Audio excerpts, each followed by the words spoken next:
Hello, everyone. My name is Tova Harris, and today is a part of the In Our Own Words series.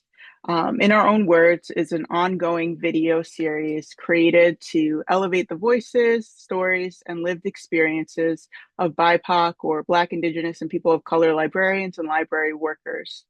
Rooted in the tradition of oral history and testimony, the series offers a platform for individuals across the profession to speak candidly about their journeys, challenges, and inspirations, and hopes for future librarianship. It is both a record and a resistance, intentionally designed to disrupt dominant narratives in the field by making space for truth telling, reflection, and community memory. Rather than positioning participants as case studies or representatives, the series honors each voice as a whole, complex and evolving story, told not through institutional filters, but in the speaker's own language, tone, and time.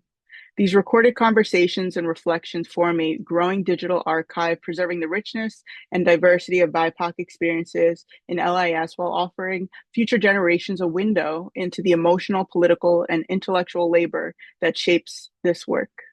With each video, In Our Own Words affirms that the profession is not neutral, and neither are its storytellers. So thank you so much for joining me, Richard. It's such a pleasure and a privilege to have you here today. Um, I appreciate also the fact that you are on desk at the library while you're doing this awesome session with me. So, it just speaks to the fact that like with care and intention, we just do the best and like the most that we always try to do in LIS. So, Richard, I'm just going to give you a quick bio so folks watching know exactly all and everything that you've done on behalf of all of us in the profession.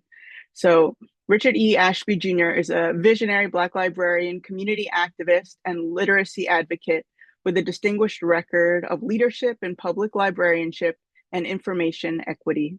He currently serves as the director of the Sharon Hill Public Library in Pennsylvania and was recently elected president of the Pennsylvania Library Association, a position he also held in the past, making him both a co-founder and past president of the organization.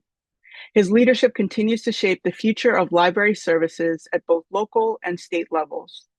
Ashby is widely recognized for his work at the intersection of literacy, social justice, and community empowerment. He is the co-founder of LiteracyNation, a nonprofit organization dedicated to promoting reading and lifelong learning in underserved communities. Through this platform, he has worked to break down barriers to information access and uplift marginalized voices, particularly within Black and Brown communities. As chair of the Ethnic and Multicultural Information Exchange Roundtable of the American Library Association, or ALA, Ashby champions diversity, equity, and inclusion within the library profession. His leadership has emphasized culturally responsive programming, the recruitment of librarians of color, and the addressing of a systemic inequity policy and practice in libraries. Ashby is also known for his grassroots engagement, bringing books, programs, and advocacy directly into neighborhoods and transferring libraries into vibrant community hubs. His work exemplifies a model of librarianship that is not only administrative, but deeply rooted in activism, in service, and in transformational leadership. He frequently speaks on the power of libraries as agents of change and is committed to redefining the library's role in all states of itself, where access, representation, and ethics are core to democratic life. Sorry. All right, Richard, thank you so much for joining me today.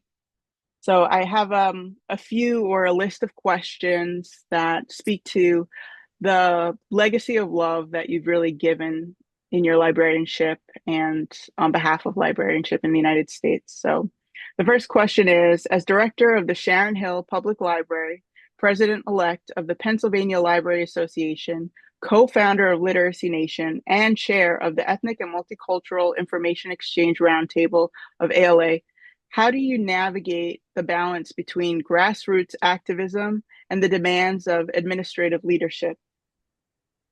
Very delicately. So, so what I have to I have a schedule that I have to keep. I have no one is successful by themselves. Mm, So I have a strong staff surrounding me. I have even a stronger wife surrounding me who helps me with my schedule. But what I do is fun to me. mhm, So what I do is fun. And so administrative is fun. Grassroots is fun. So it's not like a it's not like my day is not filled with tasks to mhm, do. My day is filled with activities. And so meetings are activities. Uh, Everything I do is an activity, and that keeps it fun.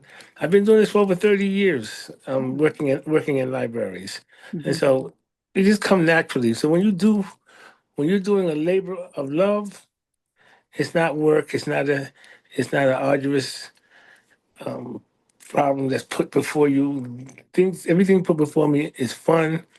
There are activities and there are necessities. So balance between Pennsylvania Library Association, Literacy Nation, EMIERT, and the library.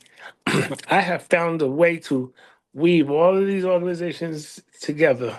mhm, And so that's how I do it. Sometimes I do a program for EMIRT, and I said, well, you know what? How can I pull Literacy Nation into this program? mhm, How can I pull the Pennsylvania Black Librarians Caucus into this program?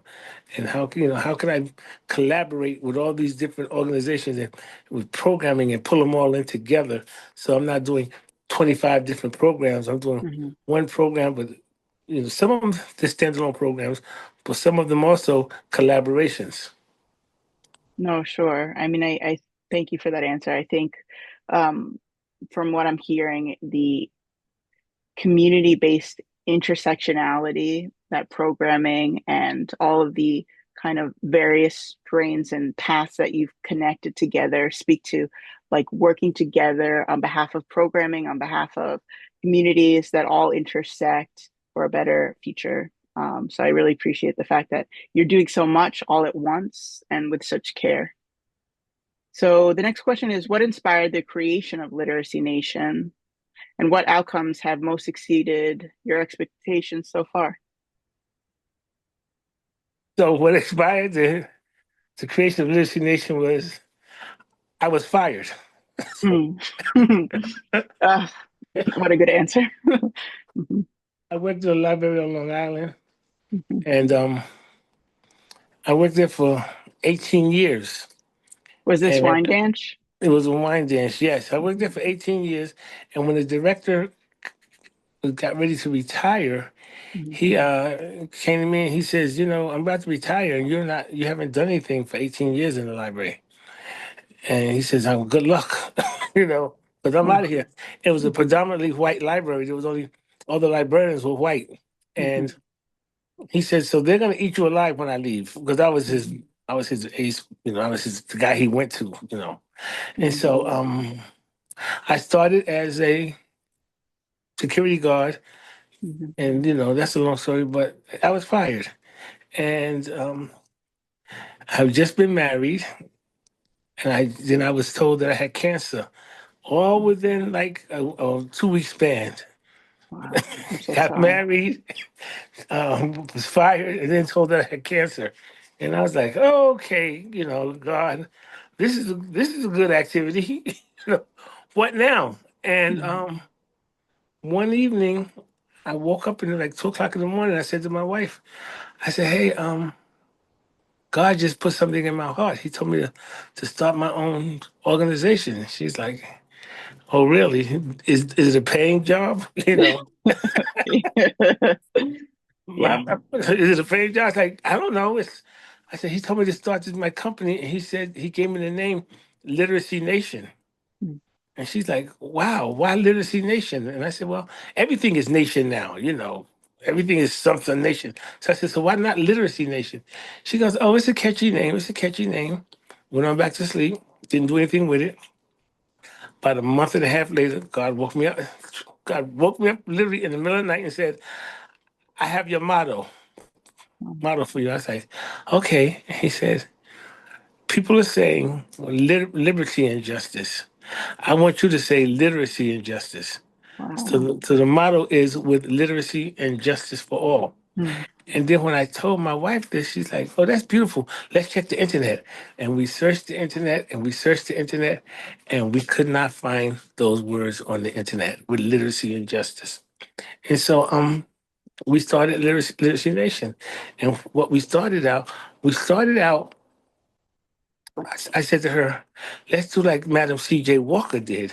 mhm, Let's have our own cases and our own uniform, and we'll go around and give away like Madam C.J. Walker had her own when had her products, all of her salespeople had the same uniform on and had a little case that they hold on one second. sure.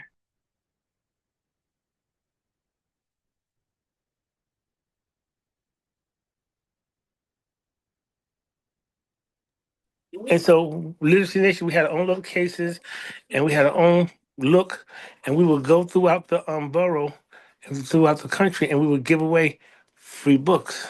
Wow. Mhm, And we would go to daycare centers and all this good stuff. And we got grants we wrote a grant and we were getting grants. And so we were giving away books.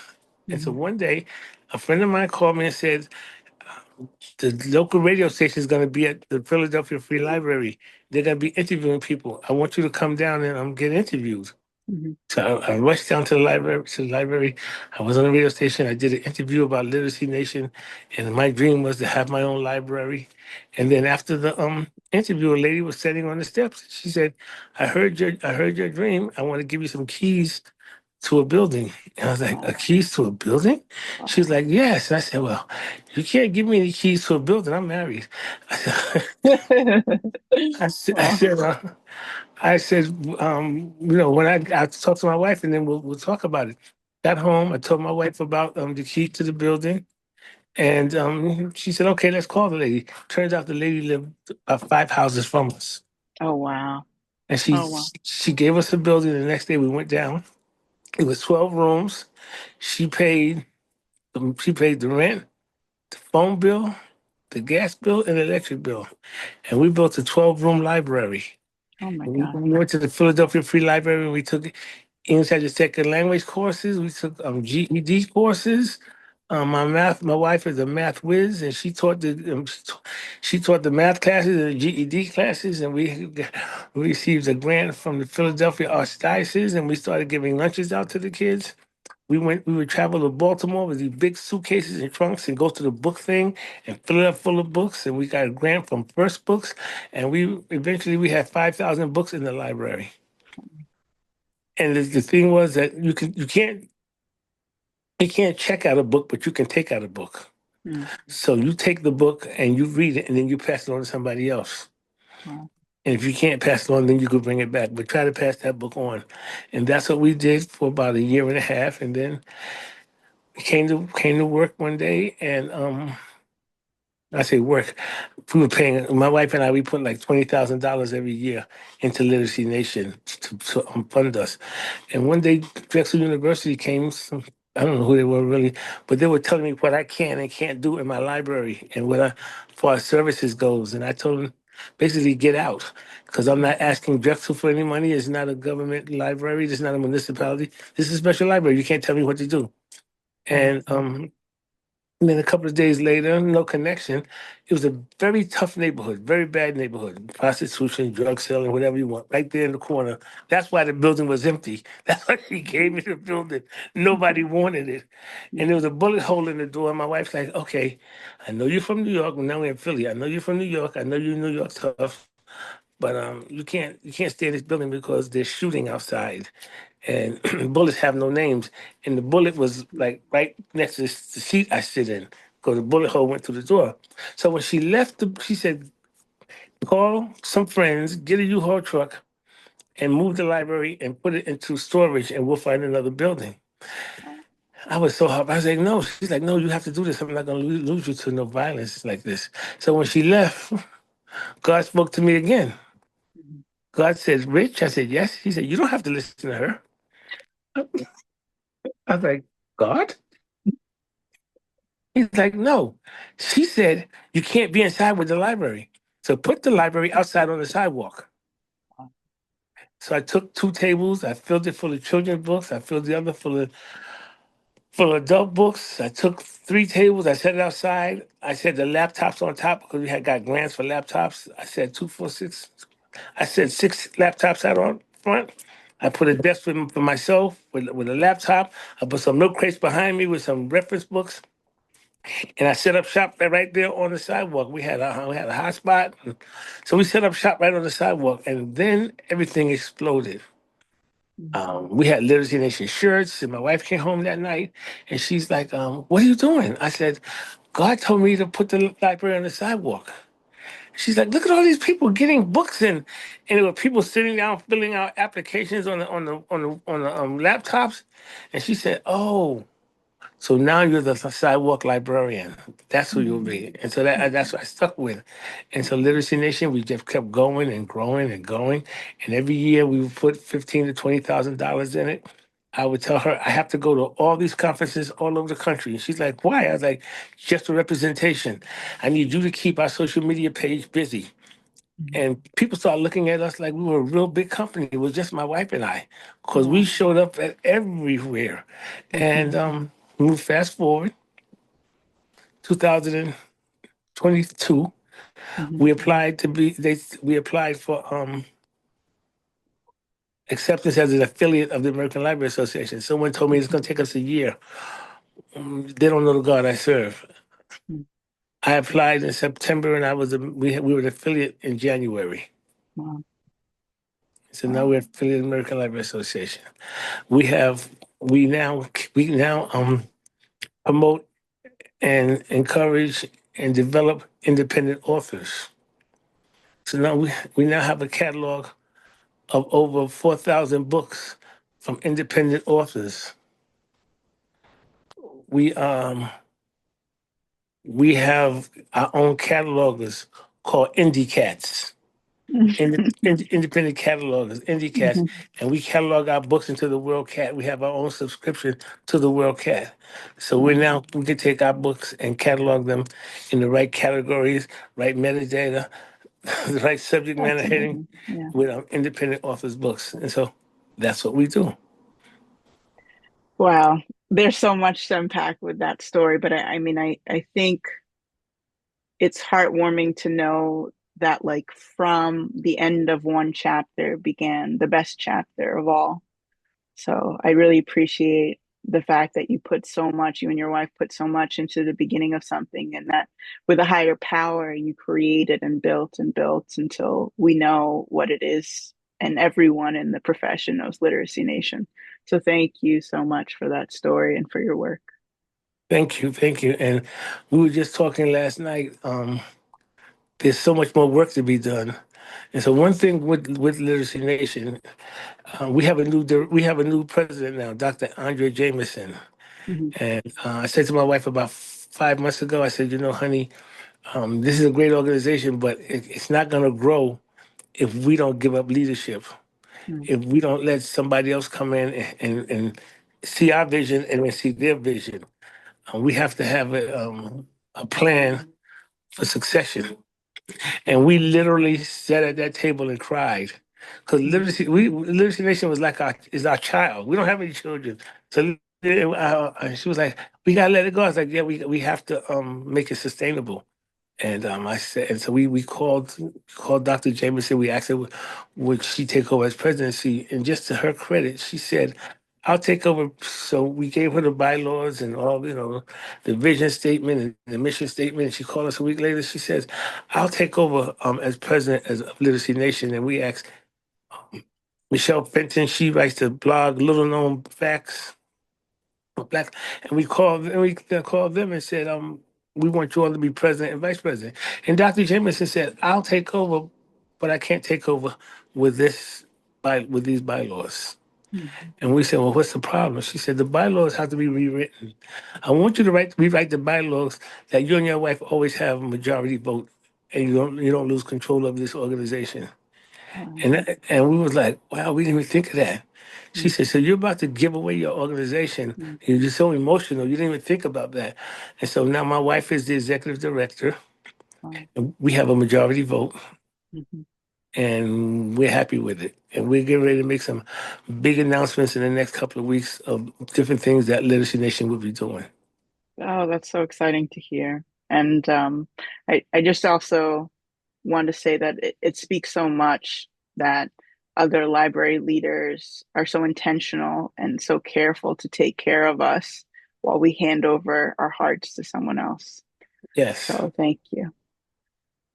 So the next question is, you're known for being the first Black male librarian in Delaware County. How did that role shape your advocacy for diversity and inclusion? Well,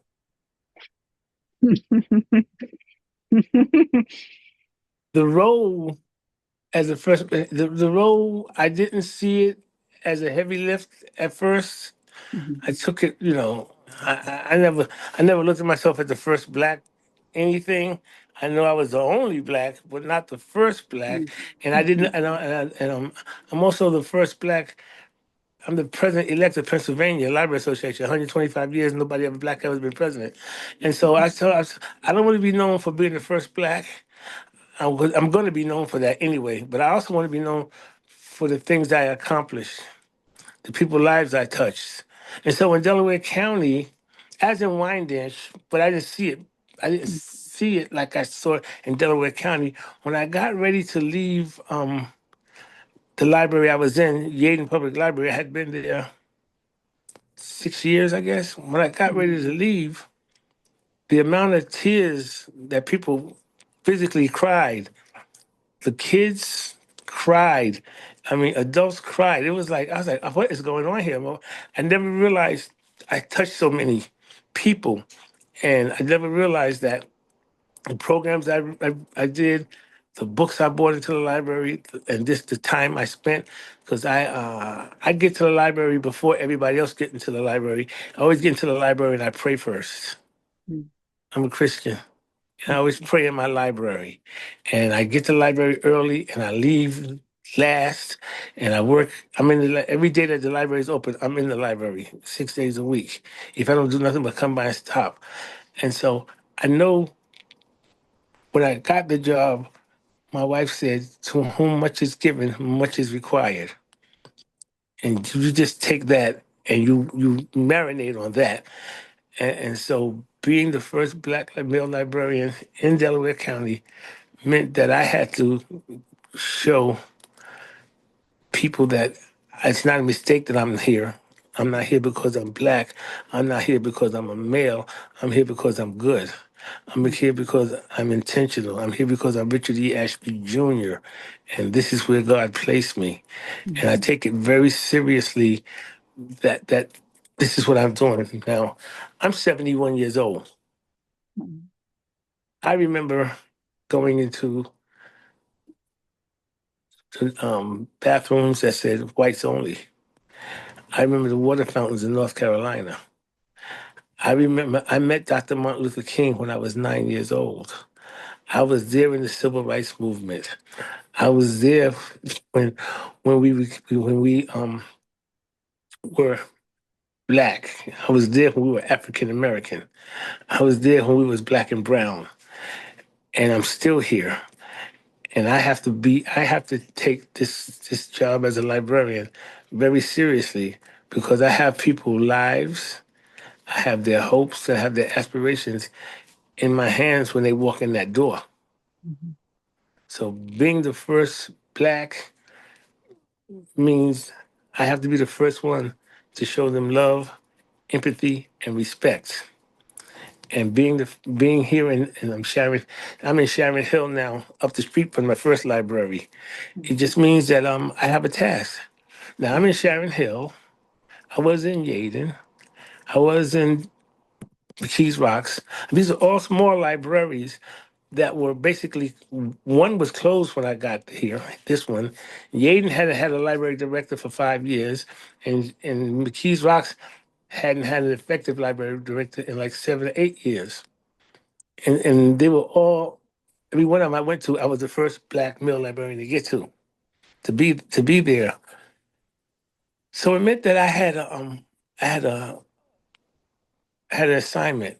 And what really hit home that I had an assignment was when I got to McKees Rocks, which is in Allegheny County, which is in Pittsburgh. When I got on the elevator, so let me digress.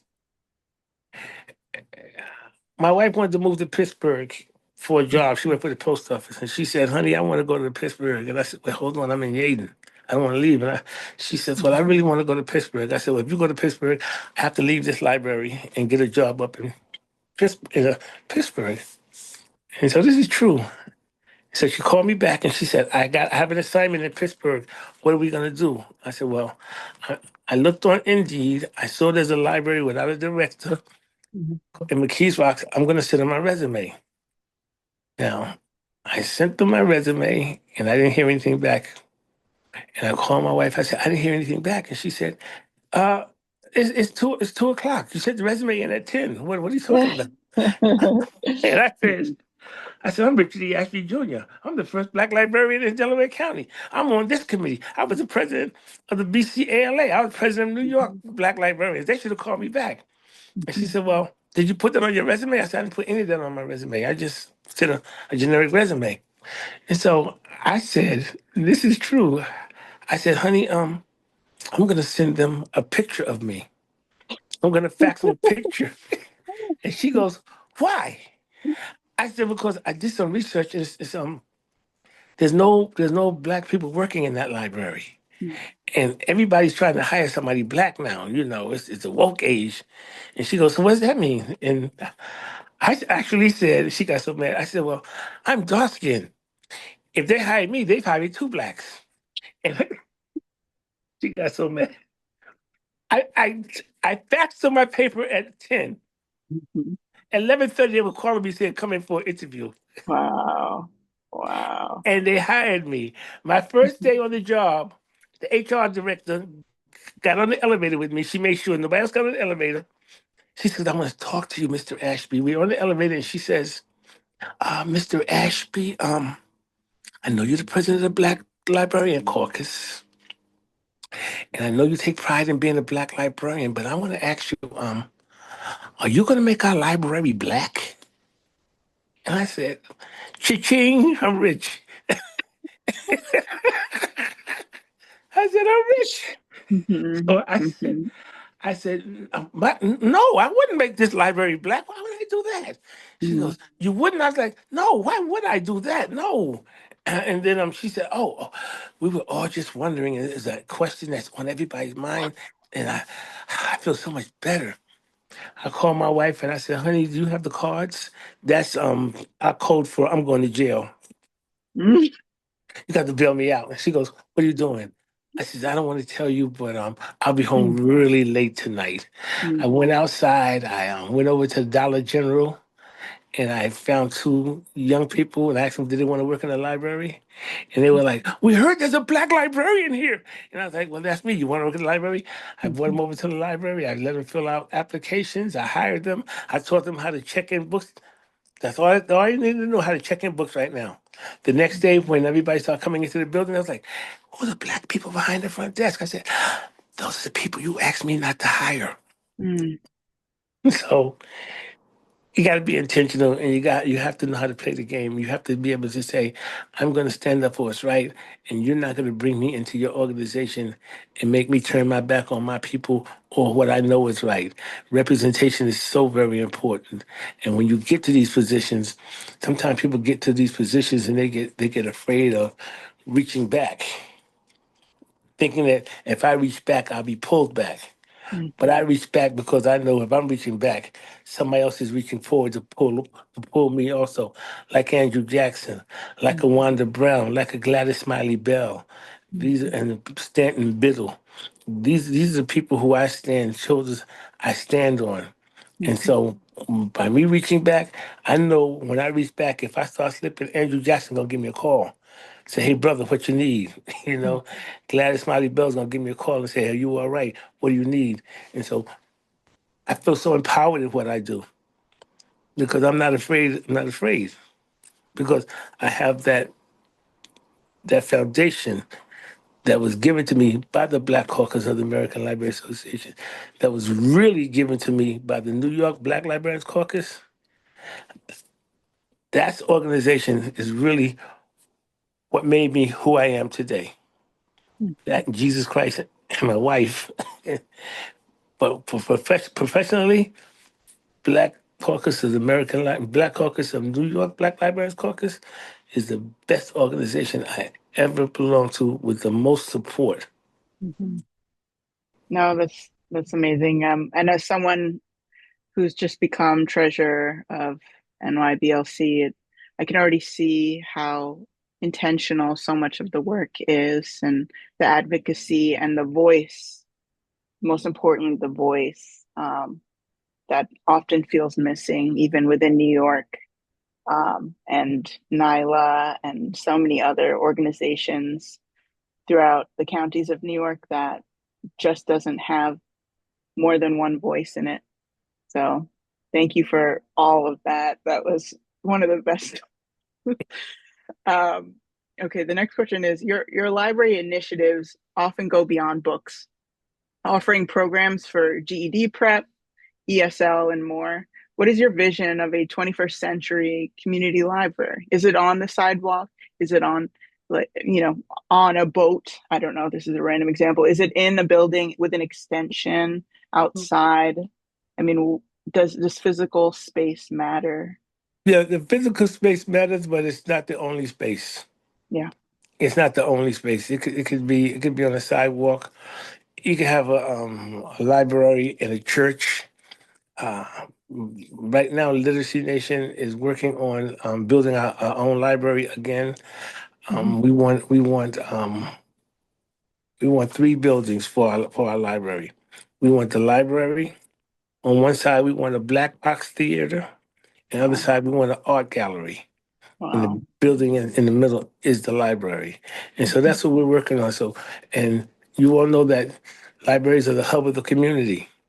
So if we are looking at the arts with the gallery, and Hmm. we're looking at the plays and the musical parts to it Hmm. in the black box theater, Hmm. and then in the library itself, we're looking at the technology Hmm. and the books and the materials. And in the art in the music section, the technology can also be a part of it. In the art set, in the art theater, the art gallery, technology could be so it's all can be integrated. Sure. Um, we can have plays, and we can have book signings in it. We can have book launches, Hmm. have plays, and then have the play connected to the book. So let's read the book, and then let's watch the play or watch the movie Wow. Hmm. and stuff like that. Hmm. Um, One of the programs, initiatives that we have, I call it Lead and Read. Hmm. And that's because we have people with the book bans, right? Hmm. Oh, my child should be reading that. Your child shouldn't be reading this. And you tell every other child what they should be reading. So let's do this. Let's mind our own business and let's do this. Let's lead and read. Instead Hmm. of banning a book from your child, let's start having conversations with your child. So when Hmm. your child takes out Jerry Craft New Kid, you check it out also because we have at least two books of all the classics or banned books. Hmm. So you stay one chapter ahead of your child. You lead your child. Wow. Hmm. And if you read that chapter and you think there's something questionable in there, you let your child read it and then you have that conversation. Because if you're hiding stuff from your child and you're covering up stuff, then that's going to make them query and interest about what are they hiding and why.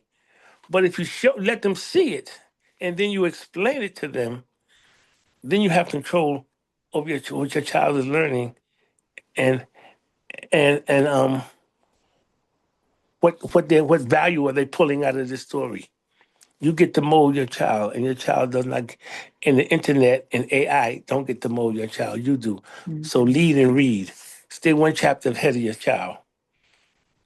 No, that's beautiful. I mean, I think there's only a certain amount of time that children's programming allows, where it's really mostly about catering and working with children and teens. But I think there could also very much be said of an intersection between parents and patrons and children and teen patrons on behalf of even co-creating programs that allowed both of them to meet each other at different levels on behalf of books or on behalf of activities. So that brings in the parents to see that we are safe spaces, the content of what we're doing in the programming is safe. I think that's a beautiful metaphor of having the parent be one chapter ahead. And I think that the intentionality of that speaks volumes. How do you measure impact when serving communities that have been historically underserved or overlooked by mainstream library services? So I don't take a lot of statistics. I take a lot, but I have to take statistics. You have to report, but that's not what I lean like hang my hat on. I hang just like today. The borough president was in the library, Mhm, and the kids are walking in, and they're like, "Hey, Mr. Rich, and what about this, and what about?" And she's like, "Wow, you know all the kids." Yeah, that's how we measure impact. mhm, I measure the impact by how many of the children know my name and know my staff's name.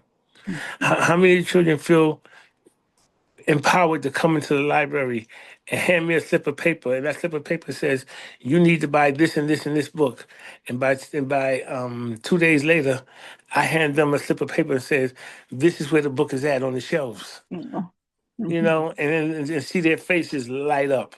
Um, mhm, Impact is somebody walking back in the library and saying, um, you guys helped me get a job. You helped me fill out the application. A lot of places they're like, listen, put them on the computer, and if they can't they're on their own once they get on the computer. Not here at my libraries. On my libraries, let's be honest, there's not a whole lot to do sometimes. So get on the computer and help Mrs. Johnson fill out that application. You're not mhm, doing nothing else. You know what I'm saying? We can mhm, stamp that book later. Miss Johnson needs a job, and so we help people on the computer. We help people fill out applications. And when they come, people say, "Oh, that's dangerous. You're looking at the information. Oh, it's dangerous not to help her." And we let her know right away. We're gonna be asking you personal questions. Are you okay with that? Yeah, we're okay with that. mhm, And so we mhm, we let them know we're gonna be diving in because we're gonna be doing your application with you. And they come back and they say, "Wow, thank you. I got the job." Or "Wow, thank you. I signed up for my Medicaid." Or "I changed my provider." Or "Thank you for lending me your office. I'll give my office out when you have to talk to the doctor and you need privacy, but you don't have the equipment at home." We do that. Here in our library, we have 140 hotspots, uh, about 50 laptops, 20 iPads. We have so much technology because we've written grants for this stuff. And we're a small library, but we have big services. And another thing that we do here, and I was homeless once, and the library saved my life. And so I remember being wanting to get into the library to fill out applications and stuff. And it's in the library open up to 10 to 9. I mean till 9 o'clock. And it's 5 to 9, and you have the security guard sitting there eating a donut, watching the clock. And it's raining outside, and you're getting soaked. But he won't open up that door till 9 o'clock. No, we don't do that here at my library. If it's raining outside and we get here, we open the door and we let the people in the library. We say services don't start till 9 because the computer's got to be picked up. But coming out of the rain, why are they standing outside? These people were paid, taxpayers paid our money for this library. So why are we having them stand outside? Let them come inside and sit down and get out of the elements. And that's how we measure the impact, by how many people know to come to this library when it's hot for a cooling station, when it's raining outside and you just had to leave the shelter because everybody got to get out of the shelter at 6 o'clock, and it's raining, and you know that you can wait for that library to open up to come sit down and do something. And we were opening up at 10 o'clock at one time. And I said, If you're looking for a job, 10 o'clock is mighty late to be going starting to look for a job. You look for a job, you should be at my mother's house. You had to be out the house by 9 o'clock. So let's open this library up at 9 o'clock so people can come in, get their resumes and everything together, and be out by 9:30, 10 o'clock to go look for a job instead of starting at 10 o'clock. So, of course, I have a lawnmower going as I'm doing this interview because why not? So, I apologize if you're hearing that in the background. And if you're not, then never mind. Um, in my interview with Andrew, I gave a similar question about what it means to even use the term underserved and the connotations of that as a phrase. And I think, what we had spoken about most specifically was reframing underserved to speak to how we are underserving our patrons instead of systemic and also racialized identifiers of how we see categories of libraries. So I think that's what you're speaking to on behalf of human-centered librarianship. I know for myself, depending on the library and depending on, I guess, the formalized policy and governance used within that library, there are many of us who are told not to help a patron fill out a form, that it's not in our job description, and we are not social services or a social worker to have the ethical or professional responsibility to do such things. And I think a conversation about what we can or cannot do, and equally what we should or should not do on behalf of this specific topic, hasn't, in my opinion, really been addressed in ALA, in local and NILA based even conferences or sessions or CEU. So I think you speak to a very relevant point, especially and then particularly right now. And so, I know people say, "Oh, you shouldn't do that," but there's a lot of things that we shouldn't do, and there's a lot of things that's being done to us that shouldn't be done to us. Okay, I serve a black and brown community. I serve with love. I serve with empathy, and if Mrs. Brown comes in here and she needs help with something, that's my grandmother. I'm going to help her, and my staff feels the same way. We're not in a big, gigantic library where you may not see that. You see a whole lot of people. We're in a small library, and we see Mrs. Brown 4 days out of the 5 days, 4 days out of the 6 days we're open. So this is an intimate setting. This is a whole different type of library. I run a whole different type of library than a traditional library. My libraries are intimate. The patrons come in here, they trust us, we trust them, because they know that their work is not being saved. They know that we're like a family. And every library can't run like that. And everybody don't run like that. It's up to the library director to set the tone, to build that trust. And so I don't say we're underserved. I say we're poorly served. We're poor. We're in libraries that are poorly served, because as a library director, you can stop the the poorly served atmosphere. Underserved? No, I'm not underserved. I'm not an underdog. I'm not under attack.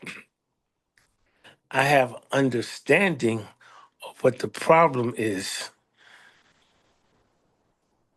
No, well done, well done. um, I guess the next question is, you've held, as you've very specifically stated, and it is also very obvious to understand, even in the way you've given so many answers, that you've held leadership roles in a few library associations. So, in your opinion, how can national library associations better support, in general, Black librarians in smaller rural library systems? More genuine mentorships. Everybody want to say we have a mentoring program, but are you really mentoring, or are you just checking off a box? We have the program. More mentoring programs, more programs that get our librarians ready for leadership. um, programs that teach our younger librarians how to be directors, how to be managers, or even how to get to that point. What strategic moves do you need to make in your workplace and in your personal life to get you ready for that? There are things that you can do at work to set you up for success or to set you up to be mediocre. Mediocrity is a disease. Do you want to go above and beyond your job, your work schedule? Do you want to, your work schedule or your work job description? Do you want to look over and say, "Wow, how is she doing that over there in archives? What are they doing in the purchasing department? And do you want to learn these things? Do you want to cross train to make yourself more valuable?" I have a young lady. I had two. I had one moved on. I had two young ladies that I hired. I hired one in Yaden. I had one here. And when I hired them, people said, "You can't say that." Well, I was 70 then. I'm 71 now. I said, "I'm 71. I could do what I want to do. You fire me. I'm going home, sit down on the farm. I don't care." And so I hired these two young ladies, and I said, "I'm going to hire you, and I see something in you. And I'm giving you 90 days. That's your probation. You have 90 days to get into a library school that's accredited." They were like, "Well, I don't think I want to be a librarian." I said, "I see a librarian in you, and I'm giving you 90 days." I said, "And don't think that after the 90 days, I'm going to keep you." I said, "Because after the 90 days, if you're not in library school, I'm going to give you a bad review." Do you know both of them took the challenge? Both of them, one graduated in May of this year, and the other graduates in May of next year. And they said that's the best thing that ever happened to them. That's some, people are like, "You can't tell them that." I do what I want to do. I'm I'm fighting for the profession. You know what I'm saying? I'm fighting for the profession. I'm seeing things in these young people that I'm seeing that they just want somebody to believe in them. They want somebody to push them, and they're both excellent librarians. And one of them, I'm training her and teaching her everything that I'm doing. So when I leave, that she can be director here. And people are like, "Well, she just got her degree." Well, I had my degree all of 2 months before I became a library director. Okay, it's not a hard lift. It's a lift that you can pick up if you start exercising your library muscles right now. It's not a hard lift. And so when young people come to me and say, "Oh, I was offered a job as manager, but I don't know if I should take it." Girlfriend, take that job. Well, you support staff are the ones that's really running the library. And you come from support staff. Now you take the job, go to school, get your degree, and take the job because most people, white folks that are in these jobs, don't know any more than the support staff.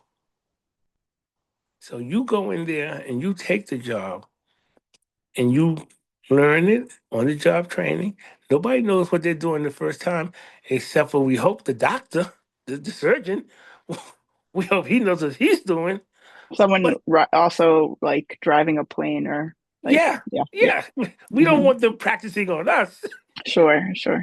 But if there's somebody talking about they want you to be the circulation manager, take it. You send the book to the wrong library, okay, they're gonna send it back, but you can get that fixed. Take the job. I don't believe in imposter syndrome. No, we should have a separate CEU for BIPOC librarians on that in and of itself, for sure. Right. So the Black Caucus, the New York Black Caucus, Pennsylvania Black Caucus, all the and the Black Caucus American Library Association, we have to start truly mentoring each other. We have to truly start giving each other the opportunities to present at these conferences. You have to jump through hoops, shoots, and ladders to present for ALA. It shouldn't be that way if you want to present for the Black Caucus. I guess in that vein, what systemic challenges do you see for libraries in general, and what policies or partnerships could help overcome that? Say that again. Sure. So, what systemic challenges do you see? I mean, we could say that even right now, in America's current chapter, that being just in the library profession in and of itself is a challenge. But I guess what other systemic challenges do you see for libraries, and what policies or partnerships could help overcome them? Well, the policy that I would like, that I think is the most important policy that's affecting the libraries today is the collection and development policy. And that policy really drives a lot of people away from the library or to the Mm-hmm. library. Right here in every library I go to, before I sign a contract to go, I say I want to see the collection and development policy, and I want complete control over that collection and development policy with some oversight from the board. But mostly I'm the librarian. I'm the subject matter expert, and I want to be in charge of that collection and development policy, and then that, because those books and those materials is what's going to shape our community. I want these books and materials to reflect the community, and so that is something that I think needs to be changed. Um, the way we buy books need to be changed. Uh, Baker Taylor went out of business, and you can't buy books from the small independent stores. That needs to be changed. Those policies, we need to be able to go to Just Us Books and purchase some books. We need to be able to go on Amazon if that's what you want to do and purchase a book. We have called Books on Demand. We have a $400 budget for books on demand that we will buy a book from. If a child come in and they're like, "Oh, we need a book on so and so and so," and or a parent or anybody, and we'll say, "Is this a book on demand thing?" Yeah, and we'll go to Amazon, get it, and 2 days later or the next day we have the book for the person. Mm-hmm. And just the way we purchase books, the collection and development policy, and the policy about who select books and what books go into the library, it needs to be vetted, and we need to not be so afraid of book bans or people challenging books, because those people can't tell me what for my child should read. You tell your child what to read, but not my child what to read, and then the library should not fold under that type of pressure. So that collection and development policy, and that should be changed. Another thing that I've written a policy. So we have the collection and development policy, Mm-hmm. and that policy speaks to books, materials, the collection. We have the library, the library Bill of Rights. That policy speaks to the library, the structure, what goes on in the structure, what can go. But we don't have the librarian's Bill of Rights. Mm-hmm. What about you? What about me? What about the people in that building that's working with that collection development policy you gave me? That's working in that building. What about the entities inside of that library that's being challenged, fired, threatening, threatened, assaulted over what's going on in the library? And so myself and some other colleagues have written a document called the Librarians Bill of Rights. And we've been pushing that through ALA over the last month and through different library associations. Because with today's climate, librarians need to feel valued and need to feel recognized and not marginalized. And we have to start looking out for ourselves as a group of people. And so we call it librarians. And so we have to look out for librarians and librarian support staff. And we have to be able to stand up and say, wait a minute, I have some rights. And with those rights come certain things that we expect to happen for us. Rate of pay, programs for retention, and on all those things, and programs that we have a right to counsel if we're gonna. What is it? Iowa made a law that says, who made the law that says right now if you put a book on the shelf, you can be that's deemed inappropriate, you can be arrested. So what policy says to address that for us as librarians? So that's what the Librarians Bill of Rights is, and I think that the Librarians Bill of Rights is going to drive um, drive how libraries will be operating and treating librarians in coming very soon. Thank you. And I think what you also bring up, besides an outstanding policy oriented revolution as it pertains to librarians and seeing us as people in the profession, not just information centered professionals, is that, in my opinion, if more rights are established for us as librarians, the more, let's say, available we are to then advocate more and more for our patrons. When we're just many of us, and I think it depends between civil service, private, university oriented libraries, but in a similar way and fashion that teachers or public school teachers often feel spent and feel like they got through the day, but not meeting the day. I think so too.